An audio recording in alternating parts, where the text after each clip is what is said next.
तो चलिए सबसे पहले हम बात कर लेते हैं बिग बॉस ओटीटी एंड फुकरा इंसान के बारे में। तो सबसे पहले मैंने जैसे आपको लास्ट वीडियो में बताया था कि बेबिका ने ट्रिगर्ड इंसान को प्रपोज किया था लास्ट वीडियो में, एंड उन्होंने इस वीडियो में भी फिर से उसके बारे में कुछ कहा है, जहाँ पे बेबिका, फुकरा इंसान एंड जब मनीषा बैठ कर बात कर रहे थे तब मनीषा ने वहीं पे बेबिका को कहा कि तू इस लुक में एकदम 16 साल की बच्ची लगती है, इनोसेंट, निश्चय आएगा घर में तो पसंद करेगा। फिर बेबिका कहती है कि वो भी मासूम है, तहजीबदार आदमी है। तो यहाँ पे फिर से उसने ट्रिगर्ड इंसान का नाम लिया एंड उन्हें अभी भी कहा कि वो तहजीबदार आदमी है। तो बिग बॉस के लास्ट एपिसोड में उन्हें एक कैप्टेंसी का टास्क दिया गया था जिसका नाम था बेबी स्कूल। तो इसमें क्या करना था, इसमें जो कंटेस्टेंट है, हाउस के कंटेस्टेंट है, उन्हें दो टीम से डिवाइड कर दिया गया था, एक टीचर्स एक स्टूडेंट्स। टीचर्स में थे मनीषा एंड बेबिका, एंड जो बाकी लोग थे वो ये लोग वो स्टूडेंट्स में थे। तो इन्हें क्या करना था कि टीचर्स को डिस्टर्ब करना था, जो स्टूडेंट्स थे उन्हें टीचर्स को डिस्टर्ब करना था, और उन्हें इतना डिस्टर्ब करना था कि टीचर्स उन्हें क्लास से बाहर निकाल दे। एंड जब वो स्टूडेंट बाहर निकल जाता है तो वो अपने नाम का टिफिन ले सकता है, एंड उसे लेने के बाद वो किसी एक पर्सन को, यानी किसी एक कंटेस्टेंट को बिग बॉस से, मतलब वो कैप्टेंसी के रेस से बाहर निकाल सकता है। यानी कि अगर किसी ने टिफिन कलेक्ट कर लिया तो वो ये डिसाइड कर सकता है कि कौन कैप्टन नहीं बनेगा। एंड इसके बाद जब स्टूडेंट बाहर निकल जाएगा तो बाकी स्टूडेंट जो होंगे वो टीचर्स को एक रोज दे सकते हैं, यानी कि बेबिका या फिर मनीषा दोनों में से एक को किसी को एक रोज दे सकते हैं। जब एक स्टूडेंट बाहर निकलेगा एंड जो लास्ट में जो टीचर बैठेगा एंड जो लास्ट में जो स्टूडेंट बचेगा, उन दोनों के बीच में फाइनलिस्ट बन जाएगा कि इन दोनों के बीच में कैप्टन कौन बनेगा। तो इसी टास्क को करते वक्त फुकरा इंसान ने बेबिका को बहुत ज़्यादा डिस्टर्ब किया, जैसे कि उन्हें कहा गया था, क्योंकि वो स्टूडेंट थे फुकरा इंसान एंड बेबिका टीचर थी, तो उन्हें डिस्टर्ब करना ही था। तो वो डिस्टर्ब कर रहे थे, तो फिर से बेबिका ने उनके परवरिश के ऊपर बोल दिया, यानी कि उनके अपब्रिंगिंग के ऊपर बात करने लगी कि वो कैसे अपब्रिंगिंग है उनके, कैसे उनके पेरेंट्स से जो उन्होंने सिखाया नहीं। एंड फिर से फुकरा इंसान पूरे उसके ऊपर गुस्सा हो गए थे एंड उनके ऊपर बहुत ज़्यादा भड़क गए थे, जो कि इस एपिसोड में हमें दिखाया गया है। एंड जो इसका टास्क था, टास्क के जो एंड में अविनाश एंड मनीषा दोनों फाइनलिस्ट बने, जहाँ पे मनीषा जो टीचर थी वो फाइनलिस्ट बनी एंड अविनाश जो स्टूडेंट थे, तो ये दोनों फाइनलिस्ट बने फॉर कैप्टेंसी, जहाँ पे इन दोनों को सिलेक्ट किया जाएगा कि इन दोनों में से कैप्टन कौन बनेगा। एंड जब बेबिका फुकरा इंसान के ऊपर भड़क रही थी या फिर जब उनके अपब्रिंगिंग के ऊपर बात कर रही थी, तब जो पूरे टीम के जो मेंबर्स, यानी कि जो पूरे हाउस के जो कंटेस्टेंट्स है, वो सब लोग फुकरा इंसान को सपोर्ट कर रहे थे कि क्योंकि इसमें बेबिका सच में गलत थी। एंड जब ये टास्क खत्म हो तो फुकरा इंसान ने बोर्ड पे ये भी लिख दिया कि गधा टीचर। फुकरा इंसान ने बेबिका को ये भी कहा कि तुम 45 दिन इस हाउस में हो तो अच्छे से रहो, क्योंकि इसके बाद जब तुम निकलोगी तो तुम्हें पता चलेगा कि तुम एक नेशनल मीम बन चुकी हो। क्योंकि ये जो बिग बॉस का सीजन था ये 46 डेज का था, एंड जब वो 45 डेज के बाद जब वो हाउस से निकलेगी तो उन्हें पता चलेगा कि वो नेशनल मीम बन चुकी है, जो कि मुझे भी लगता है ऑलमोस्ट सही है, क्योंकि आप देखोगे इसके ऊपर बहुत ज़्यादा मीम्स बन रहे हैं। एंड जब ये टास्क खत्म हो गया तो मनीषा ने बेबिका को जाकर पूछा कि तुमने फुकरा इंसान को ऐसा क्यों कहा, फिर से उनके अपब्रिंगिंग के ऊपर क्यों कहा। तो बेबिका ने कहा कि क्योंकि उन्हें एक टीचर बनाया गया था, एंड टीचर नॉर्मली ऐसा करते हैं कि वो लोगों के अपब्रिंगिंग के ऊपर बात करते हैं या फिर स्टूडेंट्स के अपब्रिंगिंग के बारे में बात करते हैं, एंड इसीलिए उन्होंने ऐसा कहा। एंड इसी एपिसोड को देखने के बाद प्रेरणा महालन, जो कि फुकरा इंसान की बहन है, उन्होंने ट्विटर पे ट्वीट किया जहाँ पे बहुत ज़्यादा गुस्सा थी, एंड उन्होंने कहा,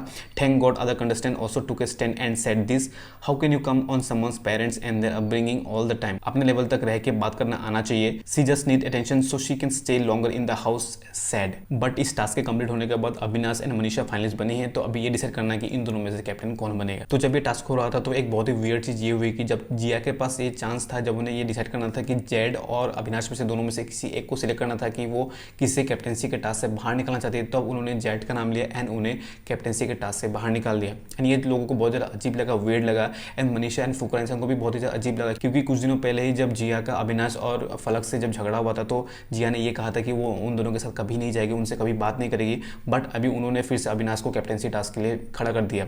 एंड जब इसी को डिस्कस करने के लिए फुकरा इंसान और मनीषा जिया के पास गए, तब उन्होंने ये पूछा, तो उन्होंने ये कहा क्योंकि जिया को अविनाश ने लास्ट टास्क में कैप्टन बनाया था, तो इसलिए जिया उन्हें पे बैक करना चाहती थी इस तरह से, जहाँ पे वो उन्हें कैप्टन बना के उसे पे बैक कर रही थी। एंड इसी बात के बाद जेड को भी बहुत ज़्यादा बुरा लगा एंड उन्होंने भी अपना डिसअपॉइंटमेंट शेयर किया मनीषा एंड फुकरा इंसान के पास, जहाँ पे उन्हें बहुत ज़्यादा बुरा लगा क्योंकि जिया ने उन्हें सिलेक्ट नहीं किया, एंड जिया उनके लिए नंबर 1 प्रेफरेंस थी इस बिग बॉस के शो में। लेकिन फिर भी जिया ने जेड को कैप्टन बनाना सही नहीं समझा। तो चलिए इसके बाद हम बात कर लेते हैं फुकरा इंसान की मॉम के बारे में। तो उनकी मॉम ने रिएक्ट किया उनके एक एपिसोड के बारे में, जहाँ पे फुकरा इंसान को ये कहा गया था कि उन्होंने जिया के लिए कुछ बीसी शब्द का इस्तेमाल किया, जहाँ पे उन्होंने ये कहा ही नहीं था। क्योंकि अगर आप एपिसोड ठीक से देखोगे तो उन्होंने कहा था भैंस की आंख, लेकिन बिग बॉस वालों ने क्या किया कि उसे बीसी दिखा दिया एंड इसे एक गाली की तरह दिखाया। इसी के ऊपर रिएक्ट करते हुए उनकी मॉम ने रिएक्ट किया अपने व्लॉग में, आप ये देख सकते हो। वो बात उन्होंने आधी काट के दिखाई है, मतलब कितना मैनिपुलेट कर रहे हैं। इसमें क्लियर सुनाई दे रहा है कि भैंस की आंख बोला है। उन्होंने क्या करा कि आंख तो काट दिया। ये यार क्यों इतना ज्यादा उसको डिफेम कर रहे हैं, मुझे नहीं समझ आ रहा।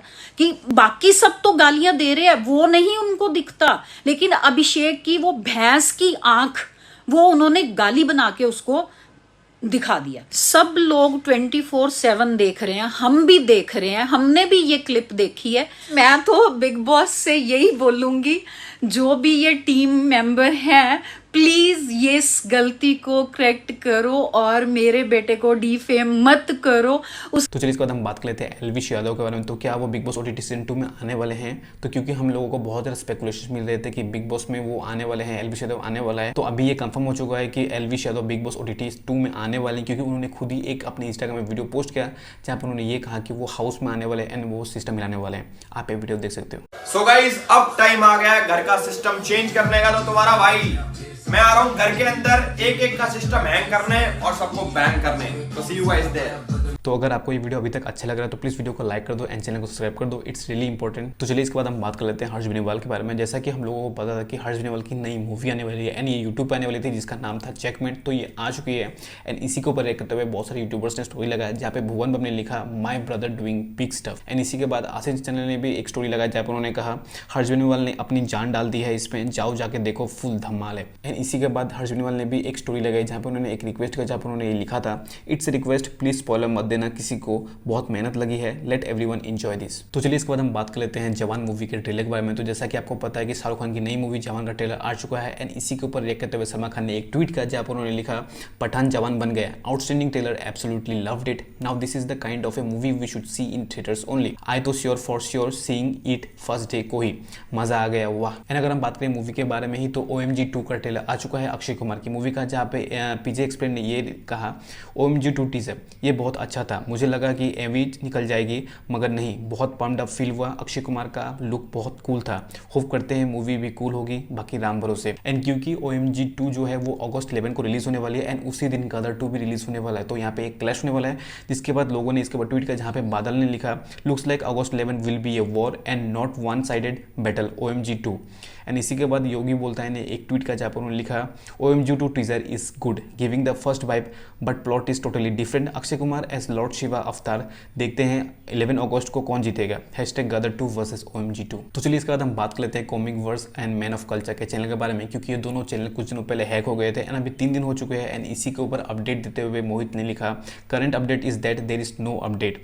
एंड इसी के बाद बादल ने भी लिखा everything is fine man of culture, जिसको रिप्लाई करते हुए मोहित ने लिखा YT creator support do their thing while we wait. तो चलिए इसके बाद हम बात कर लेते हैं एक बहुत ही फनी इंटरेस्टिंग न्यूज़ के बारे में। तो ये न्यूज़ है related to Zomato and Swiggy. तो यहाँ पे जोमेटो ने ये ट्वीट करके बताया कि उनके 15 ईयर्स कंप्लीट हो चुके हैं एंड वो अपना 15th बर्थडे मना रहे हैं, जिसको स्विगी ने रिप्लाई करते हुए ये कहा कि happy birthday, sending something for you. And यहाँ पे उन्होंने एक स्क्रीनशॉट डाला जहाँ पे आप ये देख सकते हो कि वो जोमेटो को कॉर्पोरेट ऑफिस में एक केक सेंड कर रहे हैं, जिसको रिप्लाई करते हुए जोमेटो ने कहा थैंक्स बडी। तो चलिए इसके बाद हम बात कर लेते हैं रियल मनी इंडस्ट्री के बारे में। तो जैसा कि आप लोगों को पता है कि जो रियल मनी इंडस्ट्री है बहुत ही ज़्यादा बूम कर रही थी एंड इसी के ऊपर गवर्नमेंट ने अभी नया टैक्स अनाउंस कर दिया है, जहाँ पे उन्होंने रियल मनी इंडस्ट्री के ऊपर 28% टैक्स अनाउंस कर दिया है, जहाँ पे horse racing, casino, online gaming ये जो भी है इन सब के ऊपर अभी 28% का टैक्स लगेगा, GST लगेगा। जहाँ पे लोगों का ये कहना है कि dream 11 has over 16 crore active users and posted A 3,841 crore revenue in financial year 2022, तो जो कि बहुत ही बड़ा अमाउंट है एंड इसलिए गवर्नमेंट को इससे टैक्स चाहिए एंड उन्होंने इसलिए 28% का GST इसमें अनाउंस किया है। एंड क्योंकि अश्विनी गौबर ने कुछ टाइम पहले ही इस इंडस्ट्री में एंटर किए थे, तो उन्होंने इस पे ऊपर ट्वीट करते हुए ये कहा RIP real money gaming industry in India. तो वो कह रहे हैं कि अगर लोग 100 रुपये भी दे रहे तो उन्हें मिलेगा 72 रुपीज़ एंड अगर कोई जीत भी जाता है तो उन्हें उसमें से 30% देना पड़ेगा। तो इसके बाद उन्होंने ये कहा कि time for startup funders to enter politics and be represented और this is going to be a spate industry after industry. So I hope कि आपको ये वीडियो अच्छा लगा होगा और अगर ये वीडियो को कहीं भी अच्छा लगा तो प्लीज़ वीडियो को लाइक कर देना एंड चैनल को सब्सक्राइब कर देना, क्योंकि मैं आपके लिए ऐसे वीडियोस लाता रहता हूँ। तो मिलते हैं नेक्स्ट वीडियो में, थैंक यू।